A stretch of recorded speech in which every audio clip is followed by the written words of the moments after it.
Hello' friends, আজি আমি এনেকুৱা এজন ব্যক্তিৰ ওচৰত আহিছোঁ যিজন ব্যক্তিৰ ওচৰত মানুহে PhD অৰ্থাৎ ডক্টৰেট গুণ ল'বলৈ আহে। তো আপোনালোকে শেষলৈকে চাই থাকক, তেওঁ কোন হয় আৰু তেওঁৰ পৰা আমি কিছু কথা হ'লেও শিকিম আৰু জানিম। তো বলক তেনেহ'লে আমি ভিডিঅ'টো আৰম্ভ কৰোঁ।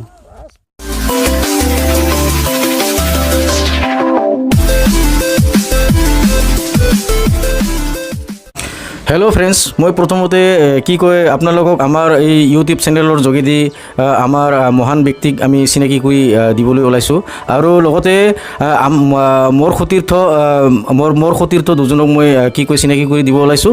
তো দেৰি নকৰি আমি আমাৰ কাম আৰম্ভ কৰোঁ। প্ৰথমতে কি কয় মই চিনাকি কৰি দিব বিচাৰিছোঁ কি কয় আমাৰ গণ্যমান্য ব্যক্তি কি কয় আমাৰ মৰমৰ আমাৰ ৰাভা জাতিৰ তথা সমগ্ৰ অসমবাসীৰ এজন লেখত ল'বলগীয়া ব্যক্তি, যিজন মানুহৰ নাম কি কয় শশী মোহন ৰাভা চন্তক। গতিকে তেখেতক আজি আমি তেখেতৰ পৰা আমি বায়োগ্ৰাফি ল'বৰ কাৰণে অহা নাই, তেখেতৰ লগত আমি সাক্ষাৎকাৰ কৰাৰ কাৰণে আমি তেখেতৰ ঘৰত উপস্থিত হৈছোঁ, বহুত কষ্টকৈ হ'লেও যা নহওক। আৰু মোৰ সতীৰ্থ দুজনক মই চিনাকি কৰি দিব ওলাইছোঁ। কি কয় মোৰ মৰমৰ কি কয় বাহুল ৰাভা, তাৰপিছত আছে আমাৰ মৰমৰ আমাৰ দেৱজিৎ ৰাভা আৰু মই শ্ৰী দীপেন ৰাভা।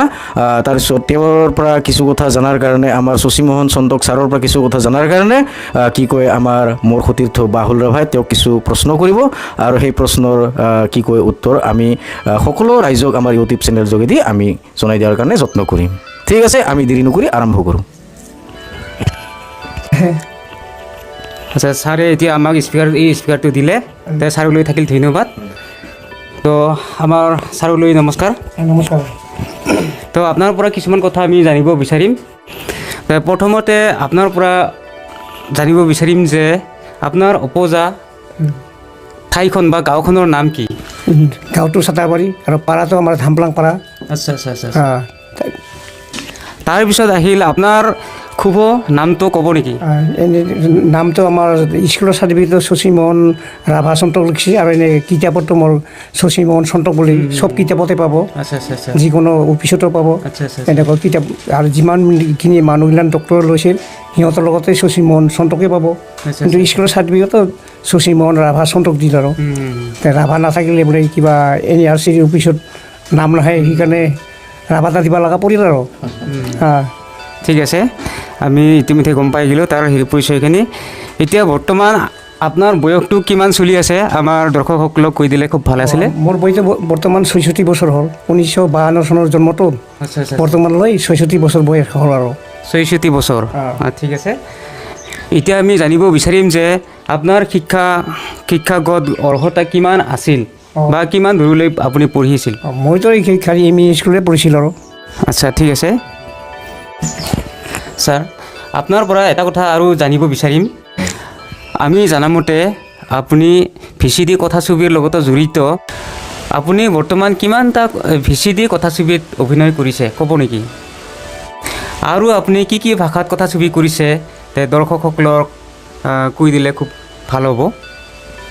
মই গাঁৱত 2টা কৰিছিল প্ৰথমতে, তাৰপিছত ৰাভাৰ কৰিলোঁ এই 3টা আৰু বৰ্তমান মোৰ নিজস্ব এটা শ্বুটিং হৈছিল, এতিয়া ওলোৱা নাই বৰ্তমান। অভিনয় কৰিছিলোঁ আৰু এনেকৈ। আৰু কিবা আছে নেকি? আৰু তেনেতো মোৰ এনে টোটেল আপুনি VCD কৰা কিমানটামান হৈছে? এতিয়া 5টা হ'ল বৰ্তমান। 5টা? আচ্ছা, ঠিক আছে। তো ছাৰ, আপোনাৰ পৰা আৰু এটা কথা জানিব বিচাৰিম যে আমি সৰুৰ পৰাই আপোনাৰ কিতাপ পত্ৰ বিক্ৰী কৰি থকা বা বিক্ৰী কৰি অহা দেখিছোঁ। তো সেইটো আপুনি কিমান চনৰ পৰা বা কিমান বয়সৰ পৰা বিক্ৰী কৰি আহিছে? আপুনি সেইটো ৰাইজৰ আগত বা দৰ্শকসকলক মানে কৈ দিলে খুব এটা ভাল হ'ব। হয়, আপুনি সঁচাকৈ ভাল প্ৰশ্নই কৰিছে। মই বহুত বিভিন্ন মেলা বা মিটিঙৰ কিতাপটো বিক্ৰী কৰি আহিছে। এনে চনটো মনত আছে মোৰ 1968 চনৰ পৰা মই কিতাপ বিক্ৰী কৰিছিলোঁ। তো বন্ধুসকল, আমাৰ ছাৰৰ পৰা আৰু বহুত ধৰণৰ কুৱেশ্যন কৰিব লগা আছে। সেই কুৱেশ্যনবোৰ আমাৰ ছাৰে কুৱেশ্যনটো কৰিব। তো মই ছাৰক স্পিকাৰটো প্ৰদান কৰিছোঁ। ধন্যবাদ থাকিল আমাৰ কি কয় মৰমৰ কি কয় বাহুল ৰাভালৈ। এতিয়া ঘটনা এটা হৈছে কি যে আমাৰ এটা অসমীয়াত পদন্তৰ আছে, পদন্তৰ হৈছে কি যে এক কলো দেখি এক কলো লিখি হা দৈ বলতে ওলাল হাৰডাল এইবাৰ হে ফৰেনৰ মৰণৰ পাল। অৰ্থাৎ কি কয় শশীমোহন চন্তক ৰাভা দেৱৰ ওচৰত মোৰ প্ৰশ্ন কৰাৰ পাল পৰিল। গতিকে মই কিনো প্ৰশ্ন কৰিম, বাকী তেওঁৰ পৰা আমি শিকিম। তেওঁ অগাত আমাৰ গোৱালপাৰা জিলাৰ ৰাভাসকলৰ তথা সমগ্ৰ কি কয় অসমবাসীৰ এজন লেখত ল'বলগীয়া মানুহে তেওঁক চিনি নাপালেও কিন্তু আমি তেওঁৰ পৰা কিছু কথা জানিব আৰু শিকিবৰ কাৰণে আহিছোঁ। গতিকে যা নহওক মই কি কয় তেওঁৰ পৰা এটা বস্তু জানিব বিচাৰিম। প্ৰথম আমি জানিব বিচৰা কথাটো হ'ল কি বিভিন্ন কিতাপ পত্ৰৰ লগত জড়িত আৰু কিতাপ পত্ৰ লিখা বুলি আমি জানিব পাইছোঁ। বৰ্তমান আপুনি কি কিতাপ লিখিছে অলপ জনাব নেকি?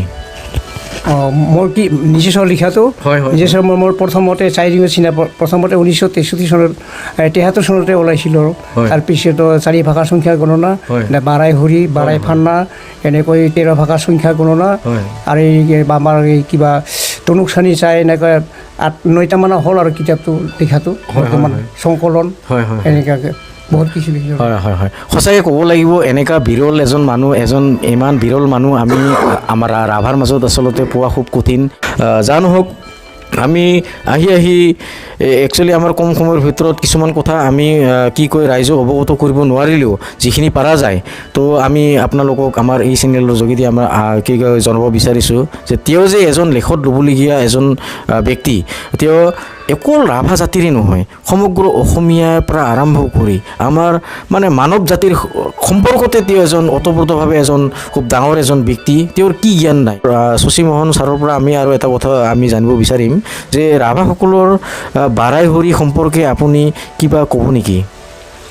বাৰাই হৰি কিতাপটো মই সংকলন কৰি প্ৰকাশ এই সৰু ডাঙৰ কিতাপৰ পৰা এনে সংকলন কৰি কিতাপটো ওলালোঁ আৰু আগৰ যিমান মানুহ লিখিছিল বুঢ়া জ্ঞান ইয়াৰতো ডাঙৰ কিতাপ মায়নটো নিকিনে সেইকাৰণে মই সৰু কৰি খালি বাৰাই হৰিটো ওলাইছিলোঁ আৰু। হয় বহুত ধন্যবাদ থাকিল এইটো আপুনি হাতত লোৱাৰ কাৰণে আৰু ইয়াৰ বিষয়ে অলপমান চমুকৈ আপোনাক কোৱাৰ কাৰণে অনুৰোধ কৰা হৈছে। ইয়াৰ বিষয়ে তাৰমানে বাৰাই হৰিটো মানুহ বহুতে বিচাৰি আহে। তাৰপিছত এনে সৰু কৰি চটকাত বাৰাই ফানা বুলি ৰাভা বাৰাই ফানা বুলি এনে কিবা কৰিল এইবাৰ নতুন কৰি পাতি পৰা সকলোতে আমাৰ বাৰাই বেলেগ আছে বুলি কৈ এনেকুৱা যেনিবা ৰংদানী মাইতৰি পাতি এনেকুৱাকৈ দি তাৰপিছত হ'ল এইফালে এনেকুৱা সংকলন কৰি তাত নতুন কৰি কি প্ৰকাশ কৰিছে আৰু কিতাপটো। হয় কি খুব ভাল লাগিল। এখেতৰ পৰা আমি বহু কথা জানিব পাৰিলোঁ, শিকিব পাৰিলোঁ। তো আমি কি কয় এটা কথা তেওঁৰ পৰা আমি জানিব বিচাৰিম যে আমি জানিব পোৱা মতে আপোনাৰ ওচৰলৈ বিভিন্ন PhD ল'ব খোজা মহাশয়সকল আপোনাৰ পৰা পৰামৰ্শৰ বাবে আহিছিল আৰু বৰ্তমানো আহি আছে। তো ইয়াৰ ভিতৰত আপোনাৰ মনত থকা ব্যক্তিসকলৰ নাম আপুনি আমাৰ ইউটিউব চেনেলৰ যোগেদি আপুনি ক'ব নেকি কিবা কথা? মোৰতো প্ৰথমতে আছিলে কলিকতাৰ সুশীল ঘোষ বুলি, তাৰপিছত আহিল আমাৰ এই ডক্টৰ ৰজত ৰাভা, তাৰপিছত উপেন হাকাচাম, মনিলা দেৱী, এনেকুৱা 25জনমান আছে আৰু এনেকৈ PhD ডিগ্ৰীটো লৈছিল বহুতে। আৰু হাজঙৰ আছে, গাৰোৰ আছে, গাৰোৰতো কমচে কম 10জনমান হ'ব প্ৰায়। হাজঙৰতো 3-4জন, এখনো 5জনমান আছে আৰু বৰ্তমান কিতাপটো লৈ আছে PhDৰ কাৰণে। মোকতো আৰু খালি কিতাপৰ মূল্যহে দিব আৰু বাকী প্ৰচাৰটো নকৰে সিহঁতে, খালি নিজে ডিগ্ৰীটাহে লয়।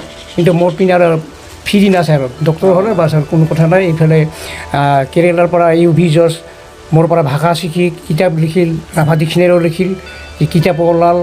এতিয়াতো আৰু বেলেগ কিতাপ লিখি আছে বৰ্তমান, বহুত সন্মান কৰে সি দেখা পালে শুনো। হয় সঁচাকৈ মই একেবাৰে উঠি দিছোঁ। মই উঠি দি পেলাই আপোনালোকক অনুৰোধ কৰিছোঁ যে সঁচাকৈ ক'ব লাগিব যে ইমান এজন বিৰল মানুহ, ইমান মানে সম্পত্তি সম্পন্ন ব্যক্তি, অৰ্থাৎ ডকুমেণ্টছৰ সম্পত্তি সম্পন্ন ব্যক্তি এজনক যা আচলতে আমি পাহৰিলে নহ'ব যে তেওঁক আজি কি কয় আমি কি কয় অসমৰ ৰাইজে তেওঁক আচলতে সন্মান কৰা দৰকাৰ। যিজন মানুহৰ নাম হ'ল শশীমোহন চন্তক ৰাভা। তো তেওঁৰ মুখৰ পৰাই আপোনালোকে গোটেই কথা গম পালে যে যি সাধনা কৰি আছে এই সাধনা আপোনাৰ লগত স্বতঃস্ফূৰ্তভাৱে তেওঁ মানে পৰিচয় প্ৰদান কৰিছে আৰু তেওঁৰে ঘৈণীয়েক নামটো আপোনাৰ পৰা জানিব পাৰিলে বেছি ভাল হ'ব।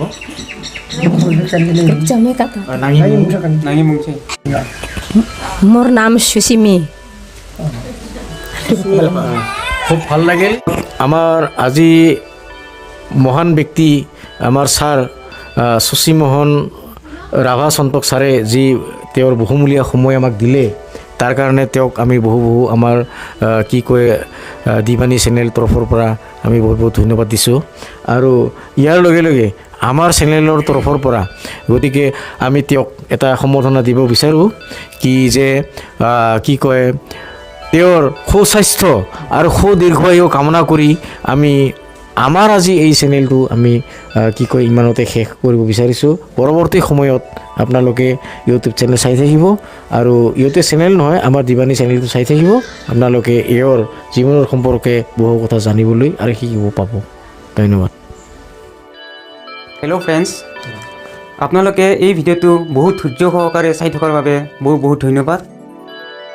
তো তেনেকুৱা ধৰণৰ মহান মহান ব্যক্তিসকলক আপোনালোকে যদি চাই থাকিব বিচাৰে তেনেহ'লে ছাবস্ক্ৰাইব কৰক, লাইক কৰক আৰু শ্বেয়াৰ কৰক। তো বন্ধুসকল আজিলৈ ইমানেই, ধন্যবাদ।